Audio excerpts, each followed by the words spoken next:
আমরা দেখি শীতকাল ইবাদতের জন্য সুযোগ নিয়ে আসে। এই সুযোগ কাজে লাগিয়ে আমরা ঈমান এবং কল্যাণের পথে বহু দূরে আমরা এগিয়ে যেতে পারবো। আমিরুল মুমিনিন খলিফাতুল মুসলিমিন হযরত সৈয়দনা উমর ইবনুল খাত্তাব রাদিয়াল্লাহু তাআলা, যিনি ইসলামী জাহানের দ্বিতীয় খলিফা, তার ব্যাপারে মুসান্নিফে ইবনে আবি শাইবার মধ্যে হাদিস এসেছে। তিনি বলেছেন, আশ-শিতাউ গনিমাতুল আবিদ, যে তিনি বলেছেন শীতকাল হচ্ছে ইবাদত গুজার বান্দাদের জন্য গনিমত। সুবহানাল্লাহ। ইবাদত গুজার বান্দাদের জন্য শীতকাল হচ্ছে গনিমতের মতো। প্রখ্যাত তাবী উবাইদ ইবনে উমাইর রাদিয়াল্লাহু তাআলা তিনি বলেন, ইয়া আহলাল কুরআন তালাল লাইলু লিসালাতিকুম, হে কুরআন ওয়ালারা, হে কুরআন পড়নে ওয়ালারা, যারা কোরআন পড়তে তোমরা মহব্বত করো, ভালোবাসো। তালাল লাইলু লিসালাতিকুম, নামাজের জন্য রাত বড় হয়েছে। নামাজের জন্য রাত কি হয়েছে? বড় হয়েছে। তার মানে শীতকালের কথা বলতেছেন। হে কোরআন পড়তে যারা ভালোবাসো, তোমরা শোনো, নামাজের আদায়ের জন্য, মন ভরে নামাজ পড়ার জন্য রাত কি হয়েছে? বড় হয়েছে। শুধু তাই নয়, ওয়া কাসুরান নাহারু লিসিয়ামিকুম, রোজার জন্য দিন ছোট হয়ে এসেছে। রোজা রাখার জন্য দিন ছোট হয়ে এসেছে। এজন্য উনি বলেছেন, ফাগতানিমু, তোমরা গনিমত মনে করো। সুবহানাল্লাহ। শীতকালকে তোমরা কি মনে করো?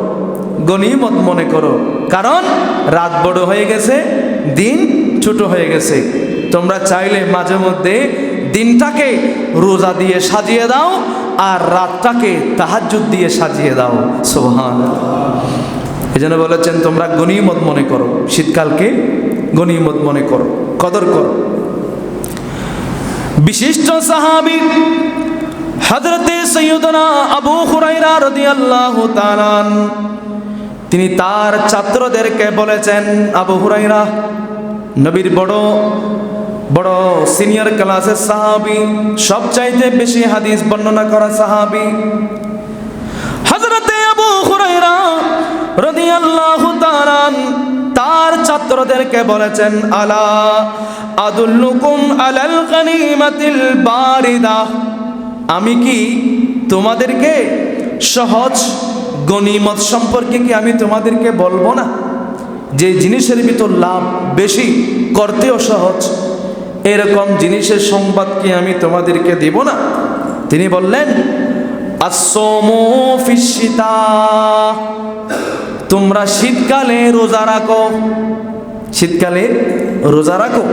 হযরতে আবু হুরায়রা রাদিয়াল্লাহু তাআলা তিনি তার ছাত্রদেরকে এই হাদিস শোনালেন, বললেন, কারণ শীতের সময় স্বাভাবিক গ্রীষ্মের গরমের পানির তৃষ্ণা বা শারীরিকভাবে যে দুর্বলতা বা শারীরিক যে কষ্ট অনুভব হয়, এটা গ্রীষ্মের তুলনায় শীতের মধ্যে এরকম কি হয় না, কষ্ট অনুভব হয় না, দিনও হয় ছোট, রাখতেও সহজ।